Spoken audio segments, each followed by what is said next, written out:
సింద్బాద్ అద్భుత యాత్రలు. 4 సార్లు సముద్రయానాలు చేసినా, నానా కష్టాలు పడినా కూడా సింద్బాద్ ప్రతిసారి అంతులేని ధనం సంపాదించాడు. ఎంతో అనుభవం గడించాడు. ఎంతో కష్టపడి సంపాదించిన అనుభవం కావడం చేత అది అతనికి మరింత విలువైనదిగా తోచింది. అందుచేత ఇంటి వద్ద కూర్చుని ఎన్ని వైభోగాలు అనుభవించినా అతని బుద్ధి కాలక్రమాన మళ్లీ విదేశీ యాత్రల మీదకే మళ్ళింది. అతను 5వసారి సముద్రయానానికి సన్నాహం చేశాడు. ఇతర దేశాలలో మంచి లాభానికి అమ్ముడయ్యే సరుకులు కొని బేళ్లు కట్టించి అమ్మకానికి వచ్చిన ఒక ఓడను చూసి ముచ్చటపడి దాన్ని ఏకంగా కొనేసి దాన్ని నడపడానికి అనుభవం గల సరంగును కళాసులను జీతానికి కుదుర్చుకుని తన ఇంటి బానిసలను వెంటబెట్టుకుని ప్రయాణానికి సిద్ధమయ్యాడు. ఈ సంగతి తెలిసి మరికొందరు వర్తకులు ప్రయాణపు ఖర్చులు ముందుగానే అతనికిచ్చి అతని ఓడలో బయలుదేరారు. సింద్బాద్ ఈసారి తన సొంత ఓడలో ప్రయాణం కావడమే కాక సముద్రయానంలో లోగడ చాలా అనుభవం గడించి ఉండడం చేత తాను సరంగుకు సలహా ఇవ్వదగిన పరిస్థితిలో కూడా ఉన్నాడు. బస్టా దాటినాక ప్రయాణం చాలా సుఖప్రదంగా సాగింది. గాలి అనుకూలంగా ఉంది. సముద్రం ప్రశాంతంగా ఉంది. ఓడ ఆగిన ప్రతిరేవులోనూ క్రయ విక్రయాలు సవ్యంగా జరిగాయి. ఒకసారి ఓడ ఒక నిర్జనమైన దీవి మీదికి చేరింది. అక్కడ లంగరు దించి వర్తకులు దీవి చూడపోయినారు. వారికి దీవి మీద ఒక గండబేరుండ పక్షి గుడ్డు కనిపించింది. అదేమిటో తెలియక వాళ్ళు దానిపైన రాళ్లు వేశారు. గుడ్డు చిట్లి లోపల ఉన్న పక్షి పిల్ల కాలు బయటకొచ్చింది. వర్తకులు ఆ పిల్లను బయటకు లాగి ముక్కలుగా కోసి పంచుకుని ఓడకు తిరిగి వచ్చారు. తాము చేసిన పని వాళ్ళు చెప్పగానే సింద్బాద్ చాలా కంగారు పడ్డాడు. మీరు చాలా ప్రమాదకరమైన పని చేశారు. గండబేరుండ దంపతులకు జరిగింది తెలియగానే మనని తరిమి హతమారుస్తాయి. మనం సాధ్యమైనంత శీఘ్రంగా పారిపోవడం తప్ప చేసేది లేదు అన్నాడతను వర్తకులతో. అతను ఆ క్షణంలోనే తెరచాపలు ఎత్తించి ఓడను సముద్రం మీదికి నడిపించాడు. వర్తకులు తాము తెచ్చుకున్న పక్షి మాంసం వండించుకున్నారు. కాని వాళ్ళు దాన్ని తినే లోపల ఆకాశాన సూర్యుడికి 2 మేఘాలు అడ్డు తగిలినట్టయింది. అవి గండబేరుండ పక్షులే. వాటి రెక్కల చప్పుడు అరుపులు మేఘగర్జనలాగా వినిపించాయి. అవి సింద్బాద్ నౌకకు ఎగువగా ఎగరసాగాయి. వాటి కాళ్ల గోళ్ల మధ్య 2 బ్రహ్మాండమైన కొండరాళ్లు నౌక కన్నా కూడా పెద్దవి ఉన్నాయి. చూస్తుండగానే ఒక పక్షి తన కాళ్ల మధ్య ఉన్న రాతిని సూటిగా ఓడ మీదికి వదిలింది. అయితే సరంగు చుక్కాని పక్కకు తిప్పి ఉపాయంగా ఓడను కాపాడాడు. ఆ రాయి ఓడ పక్కగా సముద్రంలో పడింది. రాయిపాటుకు నీటిలో గొయ్యి ఏర్పడి క్షణకాలం పాటు అడుగు కనిపించింది. అప్పుడు లేచిన అలలకు ఓడ బెండు ఆడినట్టు ఆడిపోయింది. ఇంతలో రెండో పక్షి తన కాళ్ల మధ్య ఉన్న రాతిని విడిచింది. దాని దెబ్బకు ఓడలో ఒక సగం నుగ్గునుగ్గైపోయింది. కొందరు రాతిపాటుకే చచ్చారు.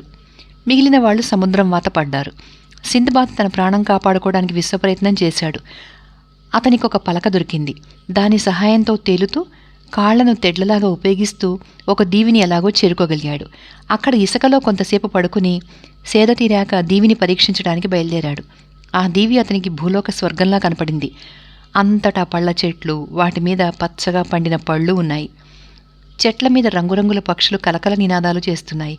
కింద ఉన్న నేల రకరకాల పూల మొక్కలతో రంగుల తివాసీలాగా ఉంది. ఆ పూలు సువాసనలు వెదజల్లుతున్నాయి. సింద్బాద్ చెట్ల మీది పళ్ళు కోసుకుని తిని నిర్మలమైన సెలయేటి నీరు తాగి పువ్వుల తివాసీ పైన పడుకుని సాయంకాలం దాకా నిద్రపోయాడు. అతను నిద్రలేచేసరికి చీకటి పడబోతోంది. అది నిర్జనమైన దీవి కావటం చేత అతనికి చీకటి భయం పుట్టుకొచ్చింది. ఆ రాత్రి ఎలాగో కలత నిద్రపోయాడు. కానీ భయంకరమైన కలలు కన్నాడు. ఎలాగో రాత్రి గడిచి తెల్లవారింది. అతను తిరిగి దీవి మీద తిరగడం మొదలుపెట్టాడు. కొంతసేపయ్యాక అతనికి తలవని తలంపుగా ఒక మనిషి కనిపించాడు. ఒకచోట ఒక మడుగున్నది. అందులోకి ఒక జలధార పడుతుంది. మడుగు అంచున ఆ మనిషి కూర్చుని ఉన్నాడు. ఆ మనిషి ముసలివాడు.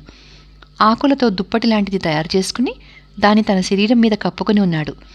తనలాగే ఆ మనిషి కూడా పగిలిన ఓడల నుంచి ప్రాణాలతో వచ్చి చేరిన నావికుడై ఉంటాడు అని సింద్బాద్ అనుకున్నాడు. అతను ఆ ముసలివాడిని సమీపించి, ఏం బాబు, నువ్విక్కడికి ఎలా చేరావు అని అడిగాడు. ముసలివాడు విచారంగా తల అడ్డంగా తిప్పి కొన్ని సైగలు చేశాడు. తనకి ప్రవాహం దాటాలని ఉన్నదని, దాని అవతల గట్టున ఉన్న చెట్ల పళ్ళు తినాలని ఉన్నదని, తనని ప్రవాహం దాటించమని ముసలివాడు సంజ్ఞలు చేశాడు. సింద్బాద్ ఆ ముసలివాడికి సహాయం చేద్దామనుకుని వంగి అతన్ని తన భుజాల మీదకి ఎక్కించుకున్నాడు. ముసలివాడు తన తొడలతో సింద్బాద్ కంఠాన్ని బలంగా పట్టుకుని కాళ్లు మెలికివేసి సింద్బాద్ ఛాతీకి అదిమిపెట్టి సింద్బాద్ తలను తన చేతులతో పట్టుకున్నాడు. సింద్బాద్ ప్రవాహం దాటి కొంచెం వంగి బాబు నింపాదిగా దిగు అన్నాడు. కాని ముసలివాడు దిగే ప్రయత్నం చేయక తన కాళ్లతో సింద్బాద్ కంఠాన్ని మరింత దృఢంగా నొక్కిపట్టి అతని భుజాల మీద మరింత బరువుగా కూర్చున్నాడు.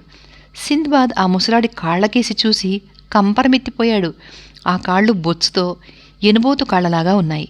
ముసలివాణ్ణి కింద పడేయాలని సింద్బాద్ ప్రయత్నించాడు. ఆ ప్రయత్నం ఫలించకపోగా ముసలాడు సింద్బాద్ కంఠాన్ని మరింత గట్టిగా నొక్కి ఊపిరాడకుండా చేశాడు. సింద్బాద్ కళ్ళు చీకటైపోయాయి. అతను స్పృహ తప్పి పడిపోయాడు. అతనికి తిరిగి స్పృహ వచ్చేసరికి ముసలాడు ఇంకా అతని భుజాల మీదనే ఉన్నాడు. అయితే ఇప్పుడు అతనికి ఊపిరి ఆడుతోంది. సింద్బాద్కు స్పృహ వచ్చినట్టు తెలిసి ముసలాడు కాళ్లతో అతని గుండెలో తన్నాడు. సింద్బాద్ లేచి నిలబడి ముసలాడికి కావలసినట్టుగా నడవసాగాడు. వాడు ఆగమంటే ఆగాలి, నడవమంటే నడవాలి. వాడికి కావలసినట్టు చేయకపోతే కాలి తన్నులు తినాలి. అలా అయిపోయింది సింద్బాద్ గతి. అతను రాత్రిపూట నిద్రపోయినప్పుడు కూడా ముసలాడు అతని భుజాల మీద నుంచి దిగలేదు. ముసలివాడి వల్ల కలిగిన శరీర బాధ, అవమానము సింద్బాద్ తన జీవితంలో లోగడ ఎన్నడూ ఎరగడు. అతను ముసలివాడిని చాలా వారాల పాటు మోశాడు. తర్వాత ఒకనాడు అతనికి ఒక చోట పెద్ద పెద్ద సొరకాయలున్న లత కనపడింది. అందులో ఎండబారుతున్న సొరకాయగా చూసి కోసి దాన్ని డొల్ల చేసి అందులో ద్రాక్ష పళ్ళ రసం నింపి బెరడా బిగించి ఎండపడే చోట పెట్టాడు. కొన్ని రోజుల అనంతరం ద్రాక్షరసం పులిసి సారాగా మారింది. తర్వాత అవకాశం దొరికినప్పుడల్లా ఆ సొరకాయ బుర్రలో ఉన్న సారాను అతను కొంచెం కొంచెంగా తాగుతూ వచ్చాడు. దాంతో అతనికి బలము, ఉత్సాహము పెరిగాయి. తనను ఇంతకాలంగా మోస్తున్న మనిషి అకస్మాత్తుగా గెంతటము, పారడము, నృత్యం చేయడము ముసలాడు గమనించాడు. సొరకాయ బుర్ర తనకు కూడా ఇవ్వమని సైగ చేశాడు. వాడంటే భయం కొద్దీ సింద్బాద్ వాడికి సారా ఇచ్చాడు. ముసలాడు ముందు కొంచెం రుచి చూసి వెంటనే బుర్ర అంతా ఖాళీ చేసి ఖాళీ బుర్రను దూరంగా గిరాటేశాడు. కొద్దిసేపటికల్లా వాడి నిషా మైకంగా మారింది. ముసలాడి కాళ్ల పట్టు మెడ మీద సడలనం గమనించి సింద్బాద్ వాడి కాళ్ళు మెలికి తిప్పి ఒక్క తోపుతో వాడిని కింద పడేశాడు. ముసలాడు పడిన చోటనే ఉండిపోయాడు. సింద్బాద్ పెద్ద రాయి తీసుకొచ్చి ముసలాడిని చంపేశాడు. ఈ విధంగా ముసలాడి పీడ వదిలించుకుని సింద్బాద్ సముద్ర తీరానికి పరిగెత్తాడు. అతని కోసం వచ్చినట్టుగా తీరాన లంగరు దించిన ఒక ఓడ, కొందరు నావికులు ఉన్నారు. వారు నీటి కోసము పళ్ల కోసము ఆ దీవి చేరారట. సింద్బాద్ ముసలాడి గురించి చెప్తే వాళ్ళు ఆశ్చర్యపోయి, ఆ ముసలాడి నుంచి తప్పించుకున్నావా? అలా తప్పించుకున్న వాడివి నువ్వు ఒక్కడివే అయి ఉంటావు. వాడు ఎందరినో చంపాడు అన్నారు. వాళ్ళు సింద్బాదుని తమ ఓడలోకి ఎక్కించుకున్నారు. అతనికి వాళ్ళు బట్టలు కూడా ఇచ్చారు. ఓడ అక్కడి నుండి బయలుదేరి చాలా రోజుల అనంతరం ఒక నగరంలో రేవు చేరింది. అలా అది చాలా పెద్ద నగరంట. నగరం చుట్టూ ఉండే చెట్ల మీద కొండమూచులు అసంఖ్యాకంగా ఉండడం చేత ఆ నగరానికి కొండమూచుల నగరం అని పేరు వచ్చిందని, ఆ నగరానికి దేశదేశాల వర్తకులు వస్తుంటారని సింద్బాద్ తెలుసుకున్నాడు. సింద్బాద్ ఒక వర్తకుడితో స్నేహం కలిపి ఆ వర్తకుడి వెంట నగరంలోకి బయలుదేరాడు. ఆ వర్తకుడు ఒక సంచి నిండా గులకరాళ్లు పోసి సింద్బాద్కి ఇచ్చి, చాలామంది నగర ద్వారం దాటి సమీపంలో ఉండే లోయకు పోతూ నీకు కనిపిస్తారు. నువ్వు వారితో వెళ్ళి వాళ్ళేం చేస్తే నువ్వు అదే చెయ్యి, అందువల్ల నీకు లాభిస్తుంది అని చెప్పాడు. సింద్బాద్ గులకరాళ్ల సంచి తీసుకుని నగరద్వారం వద్దకు వెళ్ళి మందలు మందలుగా బయటికి వచ్చే జనాన్ని చూసి వారి వెంట నడిచాడు. కొంత దూరం నడవగా ఒక లోతైన లోయ వచ్చింది. అందులో చాలా ఎత్తైన చెట్లున్నాయి. మనుష్యమాత్రుడెవడూ వాటిని ఎక్కడానికి సాహసించడు. అవి కొబ్బరి చెట్లు అని సింద్బాద్ తెలుసుకున్నాడు. వాటి మీద కొబ్బరికాయలు, కొండముచ్చులు పుష్కలంగా ఉన్నాయి. అందరూ చెట్ల కిందికి చేరి తమ సంచుల్లో ఉన్న గులకరాళ్లతో కొండముచ్చులను కొట్టసాగారు. కొండముచ్చులు కొబ్బరికాయలు కోసి కింద ఉన్న వాళ్ల మీదకి విసిరాయి. అందరూ కొబ్బరికాయలు ఏరుకుని సంచుల్లో వేసుకున్నారు. సంచులు నిండగానే వాళ్ళు వాటిని భుజాలకెత్తుకుని నగరంలోకి వెళ్లారు. సింద్బాద్ తెచ్చిన కొబ్బరికాయలను అతని స్నేహితుడైన వర్తకుడు తీసుకుని వాటి ధర సింద్బాద్కి ఇచ్చేశాడు. సింద్బాద్ ఇలా రోజు లోయకు వెళ్ళి కొబ్బరికాయలు తెచ్చి తన మిత్రుడికి అమ్మి ఆ వచ్చిన డబ్బుతో వ్యాపారం చేసి ముత్యాల దీవికి వెళ్ళడానికి ఓడ కేవుకు సరిపడినంత డబ్బు పోగు చేశాడు. అతను ముత్యాల దీవికి వెళ్ళేటప్పుడు చాలా కొబ్బరికాయలు తన వెంట తీసుకుపోయాడు. అక్కడక్కడా తగిలిన రేవులలో కొబ్బరికాయలు అమ్మి మిరియాలు, లవంగ పట్టా కొని మరికొన్ని దీవులలో ఆ సరుకు మంచి లాభానికి అమ్మాడు. ఆ డబ్బు ముత్యపు చిప్పలు ఏరే వాళ్లకు కూలి ఇవ్వడానికి పనికొచ్చింది. ముత్యపు చిప్పలలో మంచి ముత్యాలు దొరకడం కేవలం అదృష్టం. సింద్బాద్కు అదృష్టం కలిసి వచ్చి అతను సంపాదించిన ముత్యపు చిప్పలలో మంచి ముత్యాలు దొరికాయి. వాటిని అక్కడి వర్తకులకు అమ్మగా మంచి ధర వచ్చింది.